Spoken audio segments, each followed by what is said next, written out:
नमस्कार, मैं हूं आपके साथ आस्था कौशिक। न्यूज 18 का mega exit poll agency vote vibe के साथ 4 राज्यों का सर्वे धीरे धीरे करके डेटा रिवील हो रहा है। केरल, तमिलनाडु, असम और पश्चिम बंगाल का सर्वे। बंगाल और असम में बीजेपी को बढ़त का अनुमान लगाया जा रहा है। असम में बीजेपी प्लस यानी बीजेपी गठबंधन को 95 सीट का अनुमान है। बंगाल में पहले चरण के चुनाव में बीजेपी आगे दिखी है, यानी फर्स्ट फेज जहां 90% से ज्यादा वोटिंग हुई, उसका आंकड़ा जो एग्जिट पोल से निकलकर सामने आया है उसमें पहले चरण में बीजेपी आगे दिखी है। इसके अलावा असम की बात की जाए तो यहां बीजेपी गठबंधन को 95 सीट का अनुमान लग रहा है, यानी असम में बीजेपी हैट्रिक की तरफ बढ़ती हुई नजर आ रही है अगर यही डेटा जो है एक्चुअल रिजल्ट में तब्दील होता है।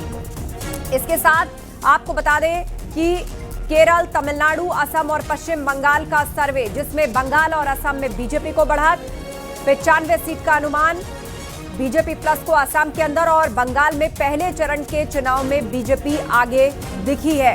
तो इस वक्त की बड़ी खबर आपको बता दें, न्यूज 18 का मेगा एग्जिट पोल जो कि एजेंसी वोट वाइब के साथ मिलकर हमने कंडक्ट किया है, एक बड़े सैंपल साइज के साथ इस पूरे सर्वे को किया गया है। केरल, तमिलनाडु, असम और पश्चिम बंगाल, इन राज्यों में किसकी होगी जीत, ये सब कुछ स्पष्ट 4 मई को होगा। लेकिन फिलहाल जो एग्जिट पोल के आंकड़े कह रहे हैं, बंगाल में फर्स्ट फेज में बीजेपी के आगे निकलने का अनुमान है, तो असम में बीजेपी हैट्रिक लगाती हुई दिख रही है। तमिलनाडु में डीएमके को बढ़त मिलती हुई नजर आ रही है, लेकिन 4 मई का इंतजार सबको है जब असल नतीजे सामने आएंगे। बहरहाल ये जो डेटा सामने आया है उससे पक्ष विपक्ष की बयानबाजी जरूर सामने आने लगी है। तो 5 तस्वीरें आपको दिखा रहे हैं। पश्चिम बंगाल में किसकी सरकार, असम में किसको सौंपेगी सत्ता जनता, तमिलनाडु में जनता ने किसे चुना है, केरलम में वोटर्स का किस पर है विश्वास, और पुडुचेरी का कौन बनेगा सरताज। इस पर आज की हम चर्चा करेंगे। पूरा गेस्ट पैनल हमारे साथ जुड़ेगा, लेकिन इस बीच लगातार जो मेगा एग्जिट पोल से जुड़े हुए आंकड़े सामने आ रहे हैं उससे लगातार हम आपको अपडेट करते रहेंगे। तो चर्चा की शुरुआत करते हैं। हमारे साथ अनिला सिंह जी हैं, बीजेपी प्रवक्ता, सुधीर चौहान जी हैं, समाजवादी पार्टी के प्रवक्ता, रवि प्रताप सिंह जी, कांग्रेस के स्पोक्स पर्सन, भास्कर चैटर्जी वरिष्ठ पत्रकार हमारे बीच में है पैनल पर, और सुनील कौशिक जी वरिष्ठ पत्रकार हमारे साथ हैं। आप सभी मेहमानों का स्वागत है। तो चलिए चर्चा की शुरुआत करते हैं, और अनिला जी आप ही से शुरुआत करें। पश्चिम बंगाल में फर्स्ट फेज में बीजेपी के आगे निकलने का अनुमान अभी तक जो डेटा सामने आया है, असम में बीजेपी हैट्रिक की ओर जाती दिख रही है। इसके अलावा तमिलनाडु में डीएमके गठबंधन को बढ़त दिखाई दे रही है, और केरलम में भी यूडीएफ की सरकार बनने का अनुमान लगाया जा रहा है। मेरी सभी को राम राम। और पुडुचेरी आपसे छूट गया, तो 5 में से 4 जगह एनडीए की सरकार बनने जा रही है। असम में बनेगी ही, बंगाल में बनेगी ही, तमिलनाडु में बिल्कुल बनेगी ही, और पुडुचेरी में बनेगी ही, और केरला में आप अच्छी बढ़त के साथ हमको देखेंगे वहां पर। कुछ सर्वे दिखा रहे हैं कि तमिलनाडु में डीएमके रिपीट करेगी, और पूर्ण विश्वास है जिस तरीके का एक फेल्ड टेन्योर रहा है स्टालिन सरकार का, वहां की जनता ने उनको वोट का सहारा नहीं दिया है। वहां पर एआईडीएमके और भारतीय जनता पार्टी मिलकर वहां पर सरकार बनाएंगे। और असम में आपने खुद ही ने बता दिया कि हैट्रिक है, और सबसे ज्यादा चर्चित जो राज्य है वो पश्चिमी बंगाल है। वहां पर भी सारे सर्वे दिखा रहे हैं कि भारतीय जनता पार्टी की सरकार वहां पर बनने वाली है। तो मैं ये कहती हूँ स्कोर तो बहुत अच्छा दिखाई दे रहा है हमको कि 5 में से 4 राज्यों में हमारी सरकार बनेगी, और जो 5वां राज्य है वहां पे अच्छी बढ़त हमको दिखाई देगी। ठीक है, सुधीर चौहान जी हमारे बीच में सपर प्रवक्ता। सुधीर जी, जो महा एग्जिट पोल है इसके जो आंकड़े सामने आ रहे हैं उस पर क्या कहना है? बीजेपी ने तो कह दिया कि भाई 4 में तो बनने ही जा रही है, और 5वें में भी स्थिति बहुत सुधरेगी, मतलब केरलम की तरफ इशारा। हालांकि तमिलनाडु की बात की जाए तो यहां एआईडीएमके प्लस और डीएमके प्लस दोनों के बीच में अंतर बहुत कम है, यानी सीटों का अंतर बहुत कम है, वोट शेयर अंतर बहुत कम है, लेकिन डीएमके प्लस को फिर भी बढ़त है। आस्था जी, बिल्कुल बनेगी ही जो शब्द है ये पोल पर कहीं भी, एग्जिट पोल पर कहीं फिट ही नहीं होता। बिल्कुल एग्जिट पोल है। और जहां तक पश्चिम बंगाल की बात है, भारतीय जनता पार्टी को 150 से 160 सीट का आपने आकलन करा है। अगर इसमें वेरिएशन की बात करें, अगर इसमें 15% का भी वेरिएशन आते हैं, तो भारतीय जनता पार्टी पश्चिम बंगाल से कहीं ना कहीं उस काउंट से नीचे आकर कहीं ना कहीं आकर खड़ी हो जाती है। और सबसे बड़ी बात क्या बनेगा क्या नहीं बनेगा, जब इतने दिन लोगों ने इंतजार करा, एक बहुत ही देश में एक दर्शनीय चुनाव देश में अभी खत्म हुआ है कि पूरे देश का जो एक पूरा सिस्टम, प्रधानमंत्री से लेकर 21 प्रदेशों के मुख्यमंत्री, 2000 एमपी और 2000 एमएलए ने जो देश के फेडरल स्ट्रक्चर पर जो कुठाराघात किया है, वो पूरी जनता ने, पूरे यूथ ने बड़े सिस्टम से देखा है। लेकिन आज हम इन मुद्दों पे नहीं जाते। ईवीएम बंद हो चुके हैं और केवल 96 घंटे का टाइम है। 4 मई को सुबह 8 बजे से ही कहीं ना कहीं नतीजे आने लगेंगे और हमें उम्मीद है, और ऐसा ग्राउंड लेवल पर जो रियलिटी है, देखिए कहीं ना कहीं जो मैपिंग होती है पश्चिम बंगाल में, मतलब मैं कह रहा हूं, आप एग्जिट पोल के आंकड़ों को फिलहाल नहीं मान रहे? नहीं, हम नहीं मानते। आंकड़े पोल के मानने की हमें जरूरत क्या है? 96 घंटे बाद जो हकीकत होगी वो सामने आ जाएगी। क्या सैंपलिंग बेसिस हुआ है, किस सैंपलिंग बेसिस पे आंकड़े लिए गए, और आप खुद ही बोल रहे हैं कि पहले फेज में कहीं ना कहीं पश्चिम बंगाल में भारतीय जनता पार्टी को बढ़त मिली है, तो दूसरे फेज में क्या बढ़त नहीं मिली है? पहले फेज में और दूसरे फेज में अगर हम सीटों की बात करें तो लगभग आधा मतदान बाद में हुआ है, और कुछ भी कोई एक्स्ट्रा ऑर्डिनरी पोलिंग कहीं भी नहीं हुआ है। एक जो सिनेरियो पूरे भारत में सेट किया जा रहा है कि पश्चिम बंगाल में 92% का पोलिंग हुआ है। मैं आपको आंकड़ा बताता हूं, 100% में से अगर 20% वोट निकल जाता है एसआईआर की प्रक्रिया में, तो केवल 80% वोट बचता है। और 80% का अगर आप 92% निकालेंगे, तो अगर और हम ओरिजिन में जाएं तो 75% के आसपास का मतदान हुआ है। ऐसा पहली बार तो पश्चिम बंगाल में हुआ नहीं कि कोई एक्स्ट्रा ऑर्डिनरी मतदान हो गया। लेकिन हाँ, जहां डेटा मैनिपुलेशन की बात है, एज लेने वाली बात है, या डेटा के साथ खिलवाड़ की करने की बात है, तो भारतीय जनता पार्टी तो डेटा के साथ आरोप आप लगातार लगा रहे हैं। मैं आरोप नहीं लगा रहा, मैं चल रहा था तब भी आप आरोप लगा रहे थे, चुनाव के दौरान भी आरोप लगा रहे थे, और एग्जिट पोल के बाद भी ग्राउंड की रियलिटी बता रहा हूं। डेटा मैनिपुलेशन की आप बात कर रहे हैं। मैं लौटूंगी, एक बार सभी लोग अपनी बात रख ले। रवि प्रताप सिंह जी हमारे साथ हैं, कांग्रेस प्रवक्ता। रवि प्रताप जी, यहां पर तो देखिए बीजेपी मान के चल रही कि 4 राज्यों में सरकारें आ रही हैं, और उसके अलावा जो एग्जिट पोल के आंकड़े हैं वही नतीजों में तब्दील होते हैं, तो यही सही प्रतीत होता हुआ दिखाई देगा। अब मुझे बताइए कि एक तो विपक्षी गठबंधन और दूसरे तरफ उसमें कांग्रेस की परिस्थिति क्या है और कहां है? आप असम की बात कर लीजिए, आप पश्चिम बंगाल की बात कर लीजिए। देखिए, मुझे तो दिलचस्प ये लग रहा है कि भाजपा ने ये क्यों नहीं कहा कि 5 में जीत जाएगी, क्योंकि वो दिन दूर नहीं है जब रशिया और नॉर्थ कोरिया जैसे यहाँ चुनाव होंगे और 99% वोट पड़ेगा, एक पार्टी जीतेगी और एक व्यक्ति जीतेंगे। ये 3 चीजें, देश, काल और जन, तीनों का व्यवस्था इन्होंने कर लिया है। मैं बड़ी व्यवहारिक प्रश्न पूछना चाहता हूं आपसे कि जो 93-95% जो वोटिंग का एक्सपेक्टेशन है दोनों मिला करके, तो क्यों इतनी बड़ी संख्या में लोग निकले? क्या ममता से नाराज थे? पहली बात तो वो आपका हो गया एंटी इनकम्बेंसी, और या अपने इस जो 27 लाख लोगों को आपने लॉजिकल डिस्क्रिपेंसी में बाहर कर दिया है।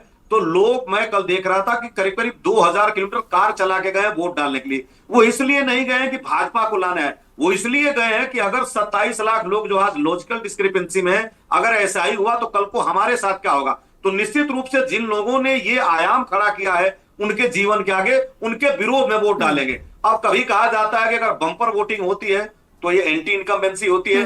बिहार में इसको धत्ता बतला दिया गया, बिहार में वो प्रो इनकम्बेंसी हो गई।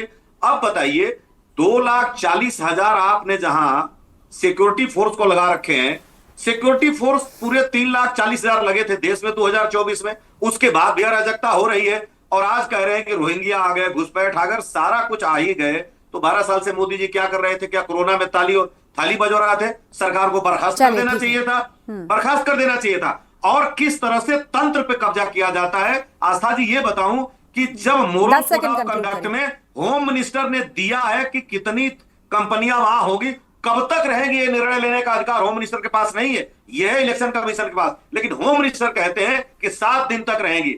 और आसाम में ये अपने इस तंत्र का इस्तेमाल करके निश्चित रूप से, चलिए, आप भी आरोप लगा रहे हैं कि सरकारी तंत्र या फिर, हाँ, मतलब जो आपका आरोप है कि भाई संवैधानिक संस्थाओं का मिसयूज, एक बार फिर से ये आंकड़ा देखने के बाद जो है उस आरोप को आपने दोहराया। हमारे साथ भास्कर चैटर्जी हैं, वरिष्ठ पत्रकार हैं, पश्चिम बंगाल की राजनीति पर पैनी नजर रखते हैं। भास्कर जी, टीएमसी ने तो प्रेस कॉन्फ्रेंस की थी बाकायदा और कहा था 4 मई का इंतजार करो। अधिकारियों को धमकी दी जा रही थी कि उसके बाद देख लेना, कहानी तुमने शुरू की है, खत्म हम करेंगे।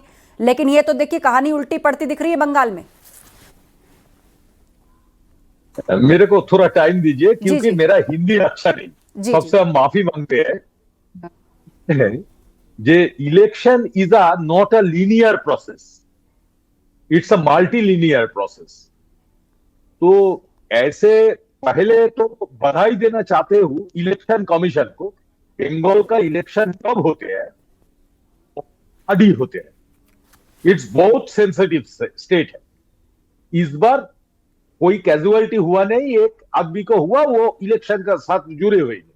इलेक्शन का बाद में उनका कैजुअलिटी हो गए, ठीक है, बुढ़े आदमी थे। तो इलेक्शन कमीशन को हम बधाई देना चाहते हैं। और दूसरा बात है बंगाल पे जो होते हैं, दो चीज है इधर।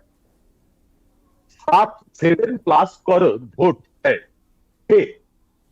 अभी उससे ऑलमोस्ट 1 करोड़ का डिस्प्यूट चल रही है, 6 समथिंग वोटर। तो इसमें जो होते हैं उससे जो वोट निकल देते हैं, ये लोग लॉजिकल डिस्क्रिपेंसी और जो कहेंगे, उसके बाद जो वोट जुड़े हैं वो ऑलमोस्ट 31%। तो ये बात तो ठीक है। तो ऐसे जी जी। जो होते हैं, तो मान लीजिए ये जो वोट होते हैं, इधर 2-3 चीज है। पहला ये बात किसी इधर एक आदमी ने, इधर एक पैनलिस्ट ने बोला, वो जो SIR का जो इफेक्ट है, वो इफेक्ट के लिए लोग बहुत ये है। और सेकेंडली जो लोग वोट डालने चाहते हैं, उसमें मान लेते हैं हम लोग जो गवर्नमेंट से है hardly what is the sample size? Please note it. What is the sample size? मतलब आप भी ये कह रहे हैं कि असल नतीजे कुछ और होंगे, इंतजार करना होगा। बताएंगे वो किसी का हिम्मत है नहीं, ऐसे ही कहेंगे जो कहते हैं विजडम और perception is not reality. Perception जो होते हैं, लेकिन सर अब एग्जिट पोल से परसेप्शन सेट करके भी क्या होगा? असल नतीजे तो है ही कुछ दूर, 96 घंटे। हाँ, उसके बाद ही निकलेंगे प्रैक्टिकल। ठीक है, लेकिन सर मैं एक सेकंड के लिए आपको रोकूंगी। एक बड़ा डेटा हमारे पास आया है। पोल्स ऑफ पोल्स में असम में बीजेपी की सरकार, ये इस वक्त की बड़ी खबर। बीजेपी को 94 सीटें मिलने का अनुमान लगाया जा रहा है, कांग्रेस को 27 सीटों का अनुमान। पोल ऑफ पोल्स में असम में बीजेपी को बढ़त, यानी जिस तरह हमने शुरू में ही बताया, बीजेपी हैट्रिक की ओर असम में दिखाई दे रही है। 94 सीटें मिलने का अनुमान असम के अंदर बीजेपी को, और कांग्रेस को 27 सीटें। तो कांग्रेस ने जबरदस्त जोर लगाया था असम के अंदर, और गौरव गोगोई ने एक मजबूत दावेदारी भी पेश की थी। लेकिन ऐसा लग रहा है कि अगर पोल ऑफ द पोल्स का ये डेटा नतीजों में तब्दील होता है, क्योंकि सीटों का मार्जिन बहुत दूर है, एक तरफ 94 सीटें बीजेपी की और कांग्रेस की 27 सीटें, तो अब यह कह पाना बड़ा मुश्किल है। सुनील जी हमारे बीच में है कि आप असम का डेटा जो मैंने बताया सुनील जी, कि अगर असल नतीजा आता है तो क्या इतना बड़ा उलटफेर हो सकता है? एक तरफ 94, एक तरफ 27 सीटें असम की अगर बात करें। कांग्रेस के बड़े नेताओं ने कितनी रैलियां की जा करके, कांग्रेस का वहां ब्लूप्रिंट क्या था? मुझे लग रहा है कि बिल्कुल असम का एक तरफा था। जितना दिल्ली में बैठ करके प्रेस कॉन्फ्रेंस की गई, उसके अलावा यदि आप देखेंगे तो राहुल गांधी की कितनी रैलियां हुई, खड़गे साहब कितनी बार गए, सोनिया गांधी की तो रैली हुई नहीं एक भी। तो असम में कुछ दिख रहा था कि भारतीय जनता पार्टी को वहां टक्कर कांग्रेस के द्वारा दी जा सकती है, लेकिन कांग्रेस का पूरा ब्लूप्रिंट बिल्कुल बेकार था और एक तरफा चुनाव वहां चला गया। इसमें बिल्कुल कोई दो राय नहीं है। जिस तरीके से घेरा, FIR हुई, असम के मुख्यमंत्री को टारगेट किया गया, दिल्ली में बैठ के प्रेस कॉन्फ्रेंस की गई, असम में जाकर के प्रेस कॉन्फ्रेंस की गई, लेकिन जो चीजें जनता के बीच विपक्ष के द्वारा जानी चाहिए थी समय रहते हुए, वो बिल्कुल नहीं पहुंची। इंडी गठबंधन की बात की जाए तो इंडी गठबंधन के बड़े नेताओं को एक ब्लूप्रिंट बनाना चाहिए था। 2 बार से असम में चूक हो गई कांग्रेस से। चूक कांग्रेस से ये हो गई कि राहुल गांधी, आप देखिए पश्चिम बंगाल को लेकर के राहुल गांधी कब बयान देते हैं, असम में लेकर के जो भी कुछ हुआ, इनके बड़े नेता के खिलाफ FIR हुई, कांग्रेस को और आक्रामक हो जाना चाहिए था। ऐसा लग रहा था कि उस FIR के बाद पुलिस ढूंढ रही है, तो कांग्रेस के बड़े नेता बिल्कुल साइड हो गए। ये जो चुनाव के दौरान जो भी चीजें हैं, जैसे अब एग्जिट पोल पे हम बात कर रहे हैं, एग्जिट पोल आप 2016 की बात कर लीजिए, 2011 की बात कीजिए, 2021 की बात कीजिए, एग्जिट पोल 2021 में जरूर गड़बड़ाए हैं, लेकिन 2011 और 2016 के एग्जिट पोल, चाहे पश्चिम बंगाल की बात कीजिए, चाहे असम की बात कीजिए, चाहे तमिलनाडु की बात कीजिए, चाहे पांडिचेरी की बात कीजिए, एक भी एग्जिट पोल अब इफ एंड बट नहीं हुआ। जब एग्जिट पोल में जब चुनाव के दौरान वोटों में बड़ी तादाद में संख्या में लोग निकलते हैं, ठीक है, जैसे 74 की तरफ जाइए पश्चिम बंगाल में, क्या था वहां पे 7-7.5% वोट का उछाल हुआ। अब बार बार नेता कह रहे हैं कि साहब 12% वोट कम हो गया इसलिए हो गया। अरे वोट बढ़े नहीं यूथ के, केवल आप काटने वाली संख्या को आप देख रहे हैं, बढ़ने वाली संख्या को नहीं देख रहे हैं कि वोट कितना बढ़ा। 36 लाख एप्लीकेशन है, ट्रिब्यूनल जो बनाए सुप्रीम कोर्ट के आदेश पर, वहां एप्लीकेशन 36 लाख गई, और 36 लाख में से कितने लोगों को दिया? 1600 लोगों को। इसका मतलब चुनाव आयोग ने जो भी एसआईआर कार्यक्रम के दौरान जो भी मसौदा तैयार किया और जो वोट के लिए जो भी प्रिंट आउट हुई, वो निश्चित तौर से सही पाई गई। 30 लाख में से यार 1600 वोट निकल आए, सही ट्रिब्यूनल मान ले तो बहुत बड़ी संख्या नहीं है। ठीक है, सुधीर जी देखिए, मैं इस बात से एग्री नहीं करता, क्योंकि जो एसआईआर है वो लगभग 20 साल के बाद देश में हुआ है, और एक फिक्स डेटा एसआईआर में अगर आप वोट घटने की या जो डेड लोग हैं या शिफ्टिंग वोट के डेटा की बात करें तो उसका एवरेज लगभग 18.5% पूरे देश में निकल के आया, मतलब जिन प्रदेशों में एसआईआर हुआ है। और जहां तक बढ़ने की बात है, मैक्सिमम 4.5% वोट बढ़ा है। तो ये जो डिफरेंस है 14 से 15% का, ये माइनस ही रहेगा, और इसमें बिल्कुल ये ट्रस्टेड और सर्टिफाइड डेटा है जो इलेक्शन कमीशन ने, चाहे आप किसी भी स्टेट को देख लीजिए। मैं आपकी बात से बिल्कुल सहमत होता। असम में कितना फर्क पड़ा? देखिए, असम नहीं, मैं पूरे ओवरऑल एसआईआर प्रक्रिया की बात कर रहा हूं। 4.5% से ज्यादा वोट कहीं नहीं बढ़ा, और एवरेज 18.5%, 19% तक वोट पूरे प्रदेशों में घटा है। Leave it. इससे एक और मैं आगे की बात करता हूं। अगर इस पूरे चुनाव में अगर हम सैंपलिंग की बात करें, देखिए आप बिल्कुल सही कह रहे होंगे, लेकिन असम में बहुत ज्यादा बड़ी संख्या में वोटर नहीं निकला। नहीं, मैं असम की नहीं, मैं पश्चिम बंगाल की बात कर लीजिए आप। पश्चिम बंगाल के अंदर पूरे 5 जितने भी अभी प्रदेशों में चुनाव हुआ है, केवल आप you let you Sudhir ji, vote तो वहां भी कटे ना, क्योंकि तमिलनाडु का भी डेटा आ रहा है, इसलिए 10 सेकंड सुधीर जी, उसके बाद रवि जी, फिर मुझे तमिलनाडु का डेटा भी रखना है। आस्था जी, केरल में केवल 4.3% वोट 2021 की अपेक्षा ज्यादा पड़ा। ठीक है। असम में करेंगे तो 3.58% वोट ज्यादा पड़ा। ठीक है। पश्चिम बंगाल में क्यों ज्यादा हुआ और तमिलनाडु में क्यों ज्यादा हुआ? तमिलनाडु में 12% ज्यादा वोट बढ़ गया। ठीक है, वोट तो वहां भी कटे ना। चलिए, हाँ, 10 सेकंड निश्चित तौर से पश्चिम बंगाल में मैं बताता हूं, हर एक बांग्ला भाषी व्यक्ति को अपना बांग्लादेश से लिंक करा है, जिसकी भाषा बांग्ला है, चाहे वो पूरे एनसीआर रीजन में, पूरे पश्चिम भारत में जहां भी रहता है। आप नोएडा के अंदर बैठे हुए हैं, और सारे लोग जो नोएडा के अंदर बैठे हैं इस बात की ताकीद कर सकते हैं कि पश्चिम बंगाल में जितना भी आपका जितने भी आपकी हाउस होल्ड्स थे, या जो जितने भी आपके कोऑपरेटिव स्टाफ जो आता है हमारे घर में, सारा का सारा स्टाफ यहां से गायब है, क्योंकि बांग्लादेश, बांग्ला भाषा बांग्लादेश से वो 2 महीने से नहीं है, और ये कहकर गई है कि जिस दिन वोटिंग हो जाए ना उसके अगले दिन ट्रेन पकड़ेंगे। डिटेंशन सेंटर की बात हो, अगर आपका वोट नहीं, आपने वोट डाला है, तो कहीं ना कहीं आपकी नागरिकता चीज जाएगी, इसकी बात। और एक और बात मैं बताऊं, पूरे चुनाव के दौरान आप किसी रेलवे स्टेशन की तस्वीर लीजिए, बस स्टेशन की तस्वीर लीजिए, केवल पश्चिम बंगाल का, सर मुझे बोलने दीजिए, केवल पश्चिम बंगाल का एक ऐसा वोटर था जिसने अपनी बात खुल के बताई नहीं वो किसको वोट करने जा रहा है। आप मुझे 10 लोगों के मुंह से, 10 लोगों के मुंह से, यही फीडबैक था कि ऑन कैमरा वो कुछ और बात करते हैं, पीछे कुछ और बात करते हैं, लेकिन असल बंगालीज के मन में क्या है, ये वही चाहते हैं। मैं रोकूंगी रवि प्रताप जी, ठीक है। नहीं, अब तमिलनाडु का डेटा आ रहा है सर, मेरे को और भी डेटा रिवील करना है। पोल ऑफ पोल्स में तमिलनाडु में डीएमके प्लस की सरकार बनती हुई नजर आ रही है। डीएमके प्लस को 143 सीटें मिलने का अनुमान जताया गया है, और पोल ऑफ पोल्स में तमिलनाडु में डीएमके को बढ़ा, डीएमके प्लस यानी कि डीएमके गठबंधन यहां पर सरकार बनाने का अनुमान जो है उसके लिए लगाया जा रहा है। तो टैली सारी तमिलनाडु की इस वक्त आपके स्क्रीन पर है, आप पार्टी वाइज देख सकते हैं। डीएमके प्लस को 125 से 145, कहीं 148 से 168 सीटों का भी अनुमान लगाया जा रहा है, और इसके साथ ही एआईएडीएमके लगभग उससे आधी सीटों पर ज्यादातर अनुमान है, 65 से 85, कहीं 87 से 100 सीटें भी मिलती दिख रही हैं। तो वहीं अदर्स के खाते में भी 18 से 20, कहीं 26 सीटें भी मिलने का अनुमान जताया जा रहा है। रवि प्रताप जी हमारे बीच में कांग्रेस से, रवि जी, थोड़ी देर पहले बंगाल का टैली चल रहा था, चलिए तमिलनाडु आपके लिए जरूर एक राहत भरी खबर ला रहा है अभी फिलहाल एग्जिट पोल के लिहाज से। असल नतीजे क्या होंगे इसके लिए इंतजार करना होगा, मैं फिर रिपीट कर देती हूं। लेकिन पश्चिम बंगाल में एक लाइन से आप एजेंसियों को टैली उठा के देखिए, कांग्रेस का पूरा जो ग्राफ है वो सीरीज से 0-0-0-0 है। मतलब बंगाल के अंदर क्या हो गया, अदर्स को भी 5 से 7-8 सीटें मिलती दिख रही हैं, लेकिन कांग्रेस बिल्कुल एक सिरे से 0-0 नजर आ रही। रवि जी। हाँ, आपने बिल्कुल सही बात कही आस्था जी।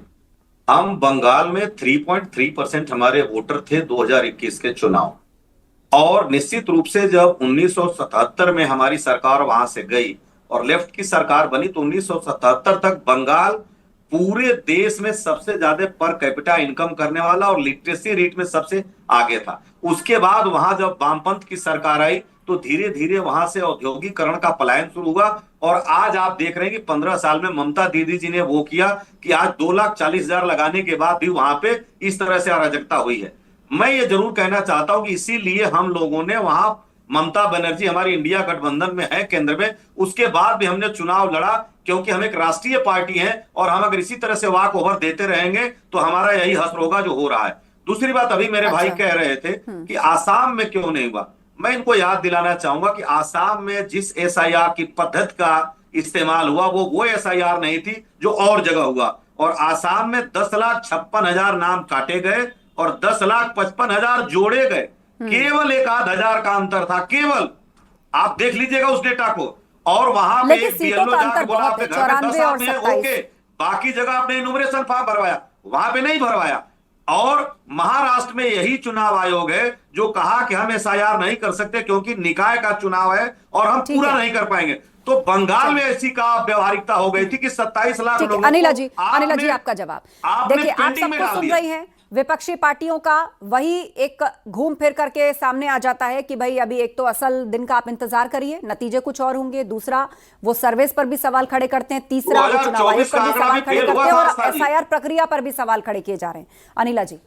जी बिल्कुल, अभी मैं कांग्रेस के प्रवक्ता को सुन रही थी और वामपंथी का जो रजीम रहा है उसके बारे में काफी कुछ कह रहे थे, परंतु जब कांग्रेस का रजीम रहा है उसके बारे में इन्होंने कुछ नहीं कहा कि शुरुआत तो इन्हीं लोगों ने करी थी, ठीक है। उसके बाद चाहे वो वामपंथियों ने वहां पे जो किया हो, टीएमसी ने जो किया हो, केवल और केवल पश्चिमी बंगाल को बर्बाद करने का जो कार्य किया इन लोगों ने किया, चाहे वो कांग्रेस रही हो, चाहे वो टीएमसी रहे हो। परंतु वही है कि हर एक बीच में और सबसे अच्छे चुनाव हो चुके हैं, जरा तहजीब दिखा दीजिए। चुनाव हो चुके हैं ना, आपका चिल्ला चिल्ला कर बोलने से कोई एक्स्ट्रा वोट अब नहीं पड़ने वाला है। मुझे बोलने दीजिए, आप बोल रहे थे तो मैं बीच में नहीं बोली थी ना। थोड़ा सा ये बदतमीजी मैं भी कर सकती हूँ, ऐसा नहीं है, पर मेरी पार्टी मुझे सलीके से बोलना सिखाती है। खैर, मर्यादाओं का ख्याल पश्चिमी बंगाल में अब दिन भोरने जा रहे हैं, और पश्चिमी बंगाल जिस चीज के लिए जाना जाता है, वीर भूमि है, सांस्कृतिक भूमि है, देव भूमि है, वहां देवी का पूजन होता है, देवताओं की भूमि है वो, और उसका वहां क्या बना दिया था, सनातन का क्या हाल कर दिया था, मुझे बोलने की आवश्यकता नहीं है। पूरी डेमोग्राफी बिगाड़ दी थी। हाँ, बॉर्डर जो है जमीन नहीं दे रही थी, जमीन नहीं दे रही थी कि वहां पर बॉर्डर वॉल बन जाए या किसी भी तरीके की फेंसिंग हो जाए।